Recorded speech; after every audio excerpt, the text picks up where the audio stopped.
I will kind of just start at the top with why MASA Chips. What inspired you? I mean, you're a co-founder. And what inspired you to join or start MASA Chips?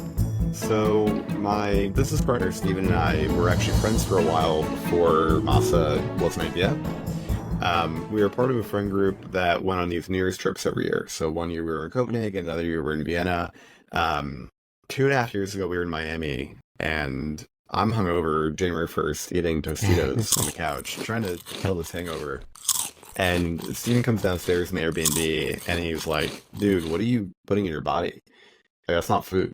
And I thought he was talking about the tortilla chip, just in general, like fried corn can't be good for you, like fried foods, whatever. And he starts explaining to me, which I was sort of understanding because I was hungover, what seed oils were. And in my mind, I had no idea what a seed oil was. I had thought they were vegetable oils because that's the marketing term for them. And had kind of figured they were good for you because vegetables are good for you or something. And that's really all I understood about it. I never thought about it. Common assumption. Yeah, which I think a lot of people are like starting to become aware of. And he starts talking to me about seed oils and how you make them, what they, at a chemical level, how are they formed and what do they do to your body when they're inside of you. And I more or less tell him, like, I'm sure you're right. Like, this is real biochem. You've clearly thought about this, did some research and looked into it. I've never looked into any of this stuff, but I'm working 90 hours a week in private equity. I don't have time to like give a shit. So like, I'm sure you're right about all these things, but I sleep 4 hours a night and order DoorDash or Fresh Direct if I'm getting really fancy. And like, that's food. So You're if it's drunk not, and hungover right now, so yeah, and in that moment, I'm like, I just want to die. So like, really, and I kind of flippantly tell him like, go make your perfect tortilla chip and get back to me. I is go he a back. health guy generally? Like knowing him, So he like grew up as kind of a frail kid. So if he ate the wrong things, he'd have stomach issues, he'd have like allergic reactions. I mean, just very, very sensitive to what it put in his body. And so when he got to college, he started cooking for himself. He was the guy making like sourdough and kombucha and sprouted broccoli, and, like that guy. And so he's been early on trends generally, like as things kind of pick up steam, he's usually one of the first people looking into it, trying to understand if it's real or not. And so he created more or less like a micro influencer thing in 2021, started posting on TikTok and Instagram and Twitter, built a following of, low six figures. The funerals were like his entire thing at that moment in his life. They still are today. But he kind of as goes an as an activist. activist saying like, no one is paying attention to this and it's fucking killing you. Let's fix that. And I'm not that guy. Continuing the story, he basically goes home. He's working at Meta at the time. He's working 3 hours a week, maybe. So he's basically being paid to retire by Zuckerberg. And so he goes home. He gets some organic tortillas from a manufacturer in Massachusetts, some grass-fed beef tallow, which, from like a health perspective, is the ideal way to have tortilla chips if you're gonna have them. Makes a batch, serves them to his family, and they're Sicilian, so they know good food, and they'll tell you if it's shitty. Italians, yes. Yeah. And so he called me really excited Easter Sunday, 2022, and he's like, "Hey man, I have the perfect fucking recipe. It's so simple, just organic corn tortillas and grass-fed beef tallow." I'm like, "Cool, that's great. Like, what do you want to do about it?" Explain to what's beef tallow. Beef tallow is cow fat. So when you think through the kinds of fats you can eat, seed oils are pretty damaging. They are polyunsaturated, and what that means, if you remember the visual from chemistry, fats are chains of carbons. And a saturated fat has each carbon tied to or bonded to two other carbon atoms, and then also bonded to hydrogen on either side. So that's four single bonds. I was a poor chemistry student, full disclosure, but all good. Yeah. A monounsaturated fat, like an avocado oil, has one unsaturated bond. So one of those carbons is double bonded to another carbon. And that makes it a little bit more susceptible to degradation because it creates more access for oxygen to interact with the molecule. And polyunsaturated fats, which are what seed oils are, have a ton of double bonds. And so that allows for a lot more room for oxygen to interact with the molecule, degrading the molecule and creating free radicals, so then fuck up your body. So there's a spectrum from saturated to unsaturated. The other dynamic to think about with fats, you're probably familiar with the idea that big fish have more mercury. And the tuna, which is a massive fish, is going to be relatively high mercury, where sardines, which are tiny and therefore haven't lived very long, these don't have as much time to bioaccumulate bad stuff. The same logic actually works for good stuff. So if you're eating like veal, that fat has almost no nutrients in the fat because the animal's very young. Mhm. Whereas if you had like a very old cow, if you go to, I think Catalan or some portion of Spain, known for great food, It's not. they'll have really old cows and the fat will actually be yellow. And that yellowing comes from all these nutrients that are accumulating in the fat. So Mm. as you become older, if you're eating a good diet, like just grass if you're a cow, you end Mhm. up with really nutritious fat. And so animal fat from large animals is actually the nutritional ideal as long as they're eating a good diet. Mhm. So there's this kind of double spectrum on fat quality. And that was his fault. I knew none of this 2 years ago, Yeah. obviously. What was that called? Like, was he explaining this to you like that, It was or to yeah? me, I'm like, this makes sense. It's interesting. Yeah. My angle ultimately is coming from a private equity background. Like, how do you build a solid margin business with high repeat spend where people keep coming back? Like, how do you build a business and an empire out of this as opposed to, hawking chips in the corner and trying to sell a couple bags? And so then I didn't know anything about consumer. Neither of us did. We both made up everything as we went along. But I looped in a friend I'd worked with on a couple other projects for design work. He got basically the current Masa bag design for 3K, so super cheap. Such We a beautiful made, design, by the way. thank you. The company branding is well put together, but the great value for $3,000. Yeah, I appreciate it. Thank you. Yeah, I think we basically told him, like, imagine you're on vacation on the Amalfi Coast or Positano or something, and like that's the vibe. And he came up with that, like, perfect. Let's prove it. That's awesome. I show a picture of the bag right here in the Great. video. It'll Cool. pop up. So we made some inventory. We put it on Instagram at a high margin profile. So like a lot of people, when a lot of people start consumer businesses, they think about what their price needs to be on shelf at Kroger or Walmart. Hmm. This is in my opinion, a huge mistake. You gotta have the For a best few. price. That's the mentality we go in with. We have to have a We, good price, a fair price. right. And I think that's a really big mistake for a startup because if nobody in the world is willing to pay you a lot for your product, there Mm. probably aren't that many people who want it at all. So if in e-commerce where you have access to the entire country, you should be looking for the best customers and people are willing to pay a lot more than what your ultimate equilibrium price will be for a few reasons. One, it tells you that the market's probably pretty big for your product because if nobody's willing to pay a lot for your product, the total market size probably isn't great. The other part is it's super expensive to build a business. Like we burned probably $3 million so far. And so that's with a great margin profile. And so if you're planning to build a CPG business and your margins suck to start, you have a much harder time raising capital because you're not an exciting prospect. And you have to burn a lot of money to go build it because, even with great margins, you're burning millions. With bad margins, you might burn a lot more. I know, won't name it obviously, but there's a drink company, for example, that I saw the Series A deck for.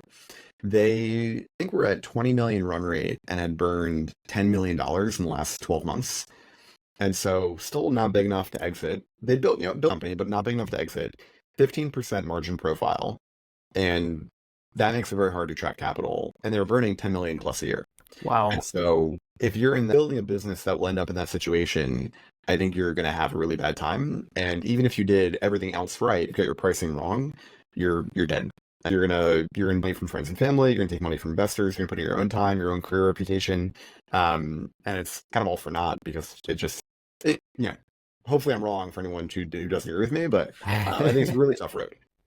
I think it's a really interesting insight. You're saying let's go find the people that care about this product the most, or the most Yeah, people that will value this product the most. yeah, Whether they know beef tallow or not, we're gonna premium product, yeah. and they'll pay for it because it's just better. Or they won't, and then I'll fail really early and cheaply. Like I would Hmm. way rather try 10 different products and categories and brands and everything and have a shot at one of them working than take one thing, build it poorly, spend 3 5 years of my life and end up with nothing.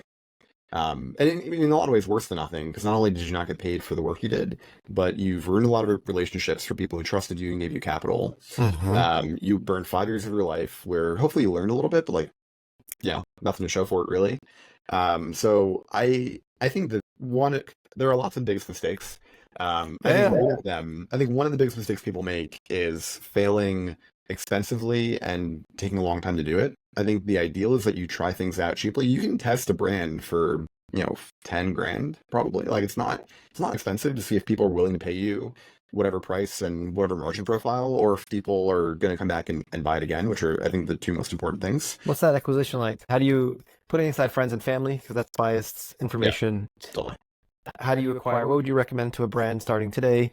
to get that sample set of customers? So influencers are a great way to get a small sample set. I don't think they scale very well, especially the 10 to 100,000 follower cohort. Like you're not going to get 1,000 customers a month out of that effort, but it's a really nice way to get your first 1,000 customers.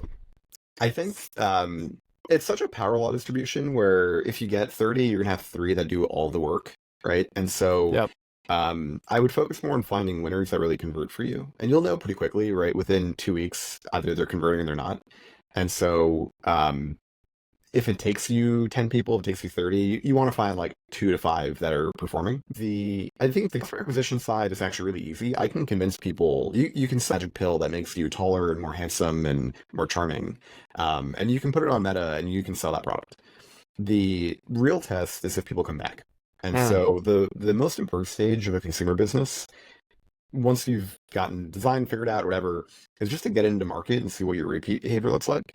The way that consumer businesses win is if after your trial purchase, you have some, and not everyone has to come back. I mean, half of MASA customers on D2C never make a second purchase.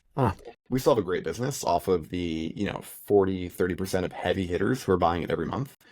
And so the key things to get the data really early on what your repeat behavior looks like.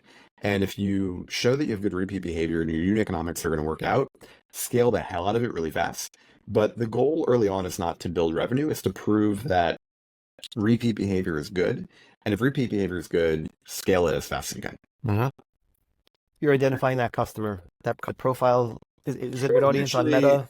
We don't. I mean, Meta has their own algorithm where they'll say, John and Tim were good customers for you. They converted, and Susie and Johnny or whatever. And so they'll do their targeting. They'll learn who to show your ads to. So we don't actually touch that part at all. I have no idea really who my customers are. I have some light demographic data, but I wouldn't say I'm like targeting.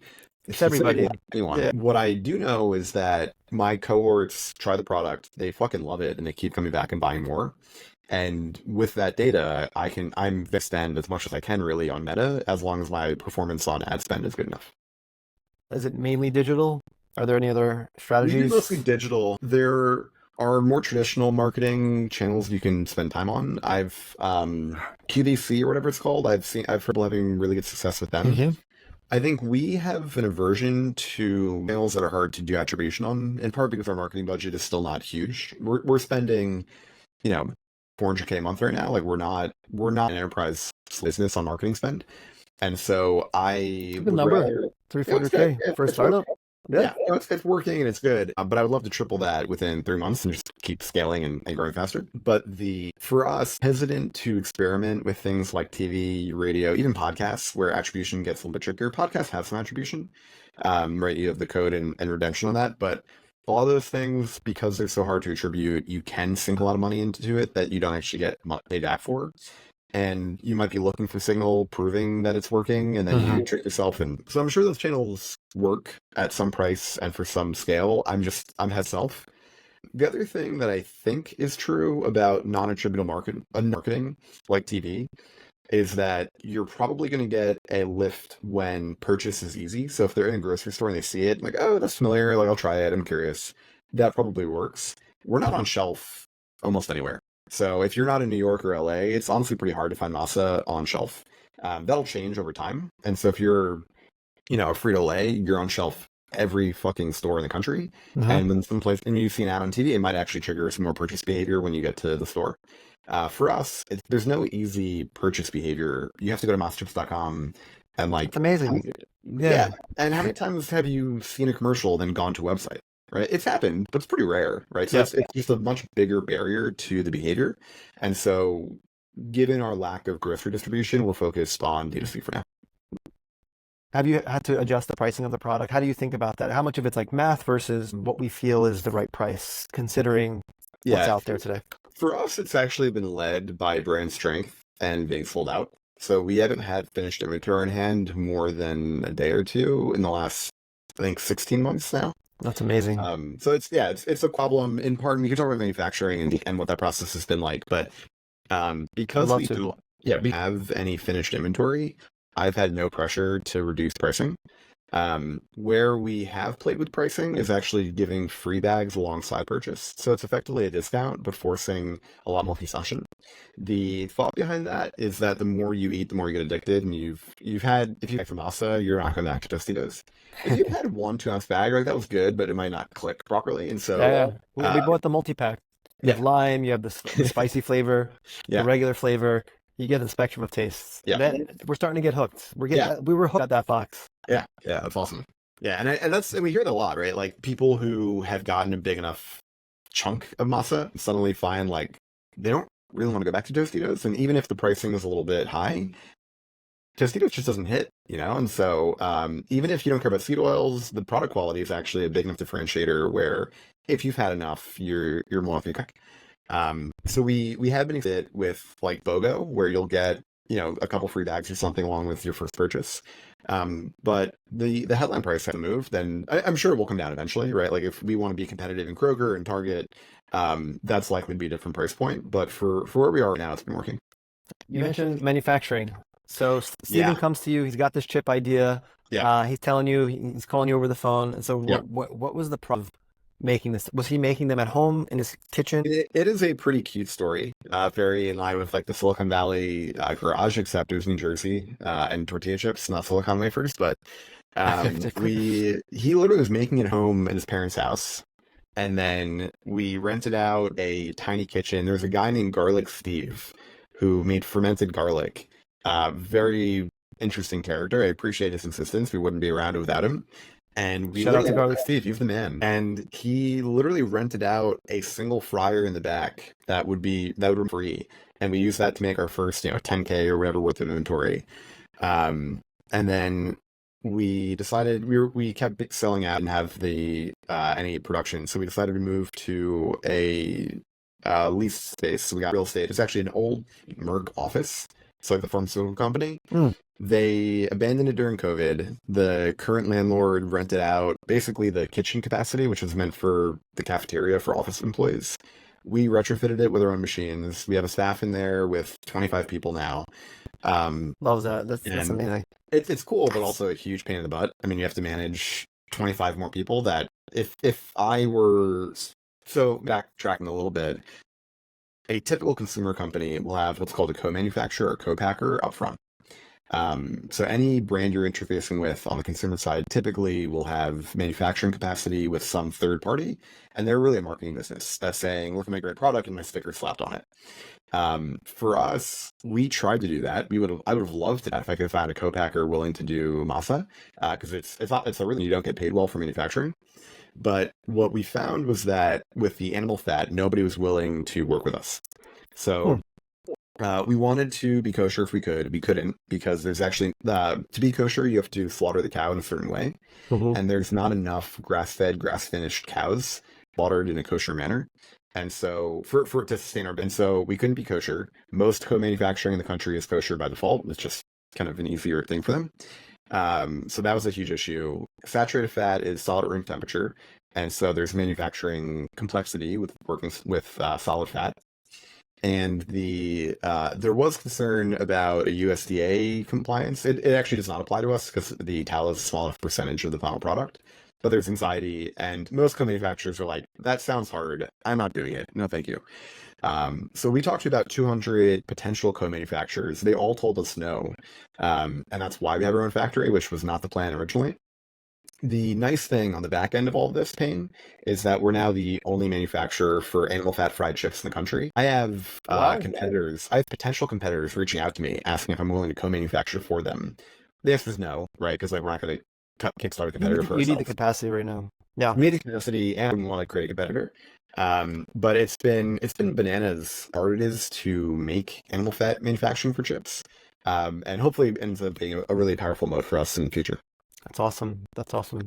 I see you guys going straight, maybe expanding further to going down the supply chain to farms. I mean, do you see your to get I would to that love not level? to. Yeah, Yeah, yeah. I would love not to. I mean, I think I'm happy to be a buyer and to, help make sure those businesses are functioning profitable. I think Focus on making the business, product or building the business, scaling the company, working with I partners. I think that Jeff Bezos, not to pretend we are anywhere near that level of sophistication or execution, but he often talks about identifying margin in your vendors and figuring out when to pull it into your own. So there are a lot of partners we work with that we could in-house and make formally our employee and our own capital. The decision we try to looking through those sorts of decisions are one, how much margin is there? So if it's a super high margin business, we can get you $1, but I can pay my own employee 10 cents equivalent, and you're taking 90% margin over your employees. Like I should probably do that. Um, if you're taking 10%, right, you're actually taking a margin, and so I'm going to do a lot of work to not reduce my cost by very much. The other component is operational security. So if I can guarantee supply chain stuff or logistics or whatever that would make life really hard if they didn't work, and they're more likely to work if they're run by me than some third party who doesn't care about me, that's reassuring. So those are the two things that we want to be true for anything that we're going to in-house. I think on the ranching side, Steve and I know nothing about ranching, and so I don't want to pretend like, and on the margin side, I don't think ranchers and farmers tend to be high margin businesses. And so, yeah, I'm happy to pay them some margin. I also just feel generally positive towards them, and so I'm not like in a rush to in-house that kind of capacity, but eventually one day maybe. Yeah. Between running the marketing side of the business, brand manufacturing, how do you and Steven split up responsibility? So Steven is on manufacturing and digital marketing. I'm on everything else. So when people think of like what goes into a business and all of like the boring background admin stuff, that's mostly me. So I'm in charge of Awfully humble. I do all the stuff that no one wants to do. So I'm responsible for fundraising, I'm responsible for cash management, I'm responsible for forecasting and figuring out like where do you actually want to be as a business in whatever period. Legal, customer service, wholesale, all of the like the not sexy stuff. And then Steven's in charge of manufacturing and digital marketing, which is kind of in function of the front office of the business today. Amazing. In terms of where you guys want to take this brand, you're a private equity guy coming from that world. You are thinking about how to scale and grow the business as fast as possible. Yeah. Or in as reasonable timeline as possible. Yeah. Are you and Steven on the same page on that? And like what do you guys look in terms of like the future? What are some of the are they share of what you guys are looking to achieve over the next maybe 12, 24 months? Yeah, so we think we'll do about $10 million this year, which is our second full year of operations, which feels good. Bravo. I mean, Bravo, man. Thank $10 you. million in chips, e-commerce, D2C. Almost awesome. entirely. Yeah, we'll do about 80% Shopify, 10% Amazon, 10% wholesale. But we think we'll do about $10 million this year versus about $2 million last year, so growing pretty quick, which we're excited about. We would like to do at least $30 million next year, and we'd like to do that profitably. So as I mentioned, we've raised $3.5–4 million to date. I would like to take in another million or so in the rest of the year, and then ideally starting in January, run the business more or less break even. So not super profitably, but creating a financial profile where we're still growing at a really nice clip, but we're not bringing in cash because fundraising sucks. That's the general plan. I think the bigger picture for what we want to do with Ancient Crunch, which is the actual corporation, is more or less create a house of brands. So we have MASA Chips, which is our tortilla chip. We think of that as kind of a Tostitos Doritos competitor. We are launching a potato chip called Bandy. That'll come out in about 9 days. We want to launch a cheese cracker, sourdough cereal, pretzels, cookies, crackers, a whole 9 yards. And the vision is in the same way that I don't know if you ever drank Folgers, like the crappy at-home coffee. I think I did when I was like in high school or early days of college. Yeah. So when I was a kid, my dad drank Folgers in the morning. He'd have like a crusty mug for coffee that he would have in his little car, cup holder. And he'd drive to work, and he keep this like crusty coffee mug full of Folgers coffee. And he would, They had the best branding. Their jingle was like, it was really cute. It was great. Yeah. But at that time, this was 20-ish years ago. Starbucks was like the bougie yuppie thing, and my dad would make fun of people drinking Starbucks and say like, look at those fucking yuppies, drinking their Starbucks and $3 a cup of coffee, $3+. And that makes sense because it's egregious. And now Starbucks isn't even a second thought, right? Like the consumer mindset has totally shifted to it's a low ticket item, it's high quality, I know what I'm getting, it's convenient, and I'm comfortable with it. Like that's worth paying for. love to shift the consumer mindset in a similar fashion on salty snacks, where today people buy huge quantities of total garbage at the lowest cost per ounce possible. So you're getting Tostitos, Doritos, whatever it might be, and it has the crunch, right? And it has some like carb or whatever, but like it's not good. Like no one says like Tostitos are amazing. They're just like tortilla chip. Um, and I think from a ticket perspective, while masa is going to be a lot more expensive, and it'll always be a lot more expensive than Tostitos for a lot of reasons, the actual ticket's not crazy, right? Like 10, $15 is just not a large number of dollars. And so while the is definitely a huge change in consumer orientation, similarly to how people have gotten very comfortable with Starbucks, in contrast with like a 10-cent cup of Folgers at home, I think and hope that we'll have a shift towards that mentality of like, I'm going to pay for good quality stuff and it's worth more. So I'm happy to pay for it. Yep. The other part of the vision is building out that pantry. And so we've been MASA Chips in function for the last 2 years. There's a transition coming towards being HA Crunch, which is this aggregate holdco sort of thing. And so I do want there to be families in 2030, 2040 who say, I would never eat Fruit-Lay. I eat HA Crunch. Like that is what I put my pantry. That's what I feed my children, right? Like I'm not eating low quality stuff, and I'm eating delicious, nutritious, beautiful things. Love No. that. It's some kind of coming back to the example of Starbucks. Starbucks initially was high end bougie, as you mentioned. Yeah. I feel like them and Dunkin' Donuts have adapted their assortment Mhm. to for the lower. They have lower price point products. Yeah. They have more premium. With the press machines they have now. Now they have Starbucks Reserve, so the brand has evolved. Yeah. Are there other brands that you've seen come before? I've seen like Chobani sort of is kind of in that category. Are there other brands you see that are kind of leading the way in that or doing? Yeah, I think they're all of the it doesn't best have to be brands. food. Yeah. Yeah, I think a lot of the best per day have exactly that, or they came in at a premium price point with a phenomenal product, and then as they scale, they're able to bring prices down and become more about after building reputation and the product quality to start. Tesla's a great example of that. Their first car, I think, was 6 figures, 100, 120. You can now get a Tesla for like 30 or 40 grand. A used car even cheaper. And so, great example of that. Apple, I think, is a great example where it was this, again, like a yuppie, super high end. When I was a kid, my dad's boss had an iPhone 3 or whatever. And that was like not a big deal because we were on flip phones and he had like an iPhone, you know? And now I don't know anyone without an iPhone. Like it's weird to not have one. Yeah. And so I think most of the great consumer brands today start off as super high end, super high quality, and then as they scale and their manufacturing allows for it, they start to come down market both on offerings and price point. So I think it's more or less the standard actually. And getting back to the initial point, people who start building with like a low cost, low margin replica, I think often don't become those mega brands because it just doesn't work. Yep. Not able to scale it. Yeah. 30 million as a goal. How do you look to achieve that over the next couple of years? Where you mentioned like e-commerce is 80% of the business, 10% wholesale, 10% Amazon. Where's the growth do you see going from, or Yeah. what do you envision? So I think Amazon will likely tag along on Shopify. The way we think Amazon works is that meta ads work, and some people will go to Amazon instead of MasaChips.com. And so there's some kind of bleed over matching phenomena where that percentage is probably going to be somewhat consistent, like 8-1 or maybe 6-1, whatever it ends up being. We will continue to scale D2C pretty aggressively throughout the next 18 months. It's working, and so we're going to scale it as long as it does. Eventually, we'll tap out. There's only so many people who are going to buy tortilla chips online, but we will continue scaling the D2C business as long as we're able to. The wholesale business is definitely where the bulk of Ancient Crunch will end up being. So that's where you buy snacks. So the majority, yeah. it might be 90%, 85 or Yeah. 90% is in store. Yeah. Totally. So we will end up being a wholesale business at scale.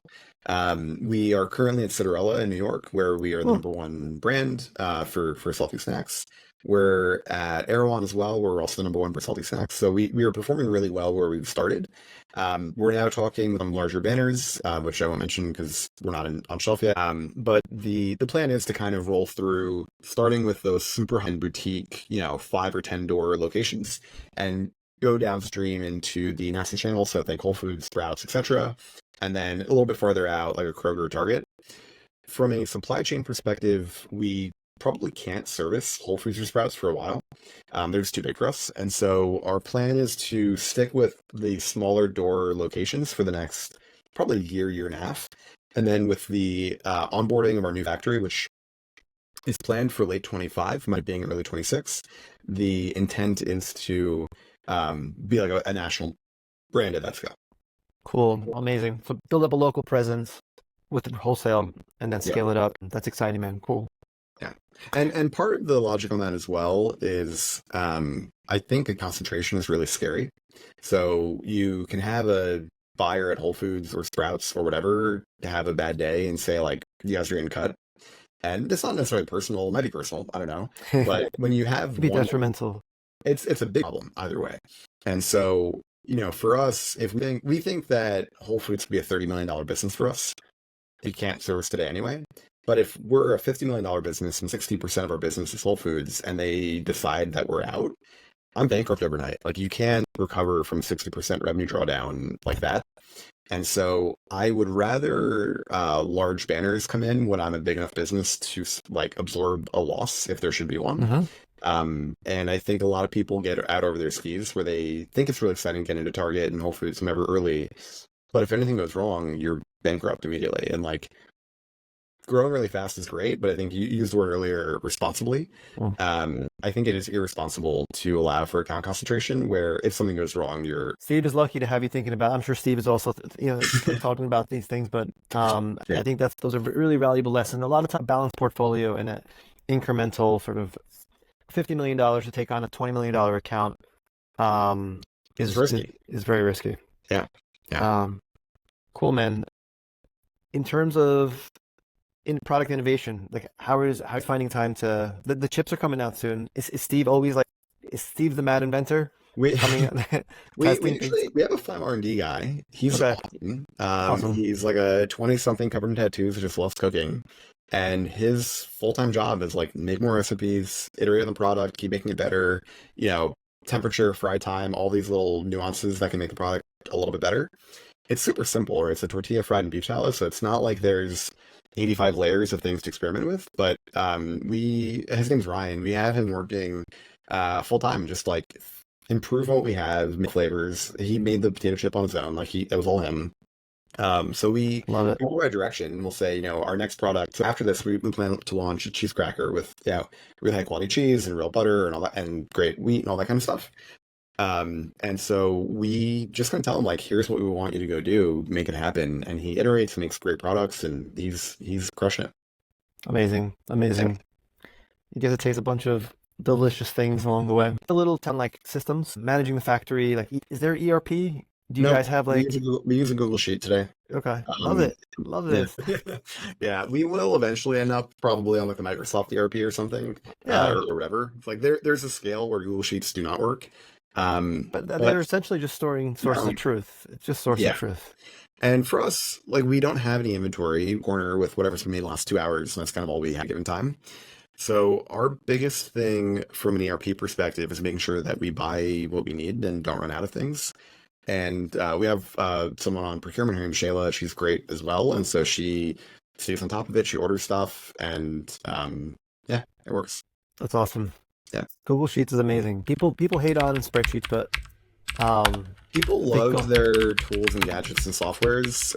It's actually funny enough at a happy hour yesterday, and there's a guy who was asking us about how we do our analytics and accounting and everything. And I told him most of it's in Excel and Google Sheets, and it works perfectly fine.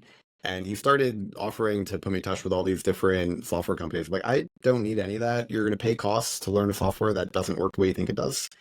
The number of softwares I've worked with now where we trialed them and they just like work correctly, or at least not in a way that matched how we were thinking about the business. And I knew that because I'd done the work in Excel already. Yeah. And I'm looking at like, I'm sure you're happy for me to pay you your subscription fee, but you're not putting value for my business. And you're taking that like ownership away from me and Steven into a software where once you forget about it, it's gone forever. Like you're never taking that back in from like an ownership of analytics perspective. Yeah. And so I personally am very, very cautious about becoming reliant on software unless you understand exactly how they're processing the data and you trust them to do it right.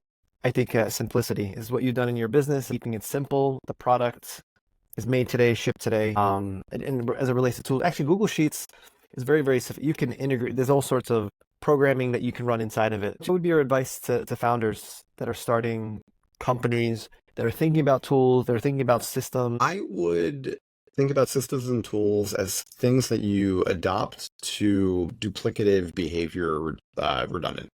So if you are doing the same thing repeatedly, or if there's data, like that's where tools and software come in. I would not get tools that don't have clear pain points. So if you can't point to time in the last week or month where you would have saved time or gotten to a better answer using a tool, I would wait to adopt it. And often you'll wait years because you never actually need it. Software bloat, I think, is less an issue today than it was, 3, 4 years ago during the bubble where people were all buying everything because VCs were giving out 8-figure checks like it was nothing. But I think it is bad operationally to become overly reliant on software, so you should wait until you have like a clear need for it. And the cash burn doesn't help either. So Yeah, awesome, man. Practical advice. Keep your overhead low. yeah. Keep it simple. Yeah. Mm-hmm. What experiences have shaped your approach to business and entrepreneurship over Yeah, the course of your career? I think the biggest experience for me actually was working at Vector, which is a distressed investor. It was my first job in private equity. Liked the people, found the work a little bit painful, but learned a ton. The distressed technology investor, just from what I understand, these are tech companies that have financial issues or some business problems. Yeah, a typical for what a deal might look like for a distressed investor, especially in technology, is you're a Series D company. You're at 100 million in revenue. You were growing really fast, but you plateaued. You're not really sure why. You're burning 20, 30 million bucks a year. And because you're not growing, your investors are like, look, you're a dud. That's what it is. That business, what they really need to do is realize they're not going to get more, right? They've hit their market, which happened to be really small, in fact. And it's time to become a cash cow, which means firing probably half your team, maybe more. Basically all sales and marketing, a lot of R&D, any perks and leases and things like that you can cut.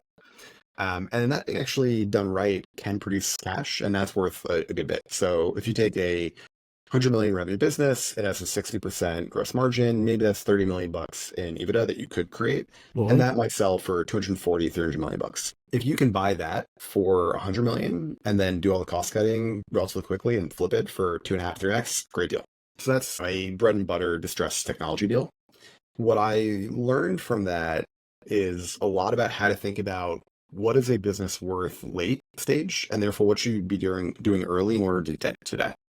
The fundamental insight for consumer, in my opinion, is that repeat spend and of consumer behavior is the fundamental driver of revenue quality, which is how you're going to get paid on the back end. Sometimes I'll talk to other founders who are at 1 to 10 million run rate, and they're trying to figure out like what their business honestly is, then they're not totally sure. The first thing I look at every single time is repeat behavior. So like, do your customers come back in month 3, 6, 12? And very often the answer is no.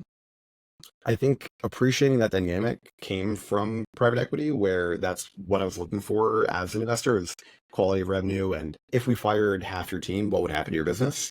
With consumer, which is painful, like often brutal. But with consumer, the question is like, if I turn your marketing to zero, what would happen to your business? And for a lot of basically zero revenue. And so there's no recurring value in their existing customer base. And their marketing engine isn't creating value either. And so if those are the two ways that you create value, you either acquire customers well, or the customers who have a lot of residual value. If neither of those are working, nothing you do will create value, and you should either fix the engine or turn it off and move on. But like that thing isn't working. And I think for me came from private equity. The other big thing I learned from private equity was thinking through financing. So often if you talk to a VC, especially if they're kind of scummy, they'll try to get you to take in too much money. The reason for that is if things work out, let's say today you're worth 10 million bucks, and they tell you you should take enough money to survive for 2 years or 3 years or whatever it might be. That money in today is actually funding year 2 and year 3, but at today's valuation. And so if things go right, then a year from now, you're worth $30 million. A year after, you're worth 100. And so you're actually paying crazy returns on that equity capital that you didn't need for another year. And so you're paying all this cost of capital for cashing up on balance sheet. And because it's not interest, it's not debt, it feels like it's free, but it's actually super expensive. And so the way we've approached financing and cash management with MASA and with AG Crunch has been to stay super, super lean, which I think also instills more discipline in us when we think about what we're willing to pay money for. Like if you have $5 million in your checking account, what's 50K for this or that, right? Like it feels like nothing. But when you have low six figures, which is what we tend to maintain around, The cash like flow is you're watching that come in and out. yeah, cash flow matters a ton, and you become appropriately stringent on what's considered a good or bad investment, because everything's you're investing constantly in different ideas and business. So we You're are feeling the failures, you feeling the much wins. more sharply. Yeah, if you have a 50K mistake, like but you have a 50K mistake on a $5 million checking account, well, I took a bet, whatever, it's fine. Yep. And I think you used a lot more discipline for yourself with that. Amen. That being said, you do need to manage cash a lot more effectively if you're going to run tightish. And so I wouldn't recommend it. Like there are teams where they don't have that like fundraising CFO capacity. And if they can't find that person to come in, which I recommend everyone do, then maybe it's not the worst idea to have the insurance of like, I have a huge chunk of cash and I'm not gonna manage it as well, but I'm not gonna go bankrupt in 3 months. So do you recommend like outside CFO? I get tons of services out there. Good CPA or good CFO or so I think a good CFO is actually very, very different from an accountant. An accountant should be able to tell you what has occurred in your business. A good CFO should be able to tell you this is the behavior on the cost side that would drive revenue, and this is the level of that behavior that you should be engaging with in order to optimize the value of the business. So a good CFO should not be giving you your books and saying, "Here you go, this is your accounting." That's an accountant, that's a CPA, or whatever. That's helpful. There's value in that. They're more about optimization and. But as a CFO should be saying, these are the levers. And this is the level that the lever should be pulled to. Often, I think businesses, especially in consumer, don't have their marketing spend figured out correctly. They're either over or under investing. It's a very particular thing to get right. A good CFO, I think, is going to help get rid of costs that aren't helpful and help you make sure your marketing spend is at the right level, given the data that they chop up on unit economics and repeat behavior. Cool. And advice for startups to find a good CFO? Are there services that are out there? What approach would you recommend? Yeah. It depends on what stage the business is in. If it's a co-founder role, which is how we set it up, I'm in function CFO president. So definitely that's a heavy focus for me. Finding a good business partner to do it. It's kind of like in tech, the CEO is often functionally a CFO and CTO is a product guy. If you have some scale, I think finding a guy in private equity is usually your best bet. I think from what I've seen, if they've never been a CFO or have never worked in private equity, they don't tend to understand that role properly. One common mistake that I think I would advise against is actually hiring bankers. Bankers have a really good reputation because they are seen as hardworking and very analytical and quantitative. Their role is to get deals done. And so they don't often think about what makes a deal good or how do you make a business better. They think about how do I get all the numbers right in the deck and convince whoever's buying, whoever's selling to come to the agreement because they get paid for that. So to make those roles a bit more analogous to what people are more familiar with, if you are a banker, you're like a real estate broker in housing.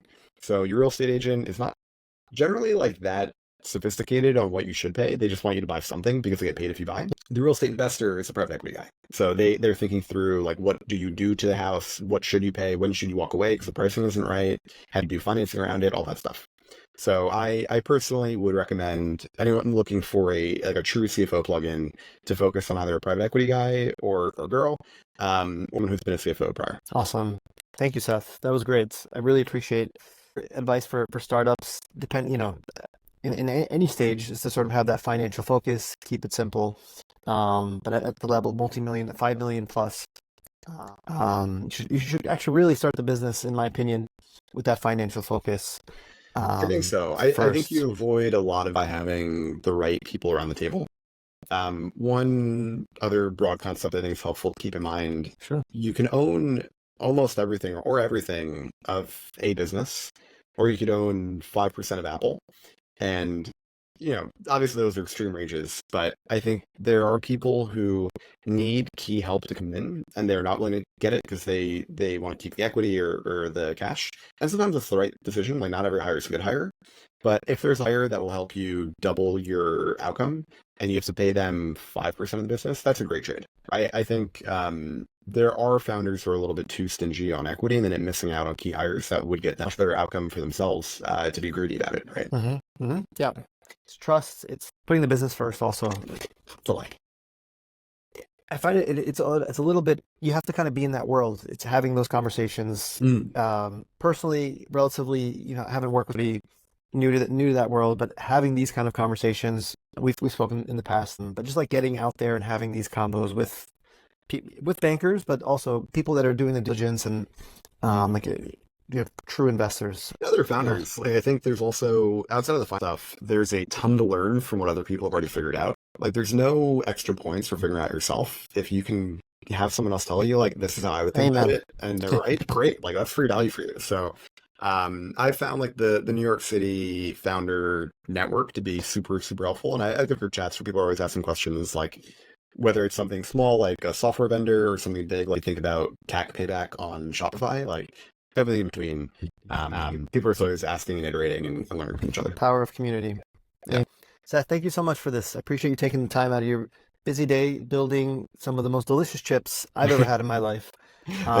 Excited for the potato chip drop. Again, that's coming out, you said next week? July 19. July 19. Cool.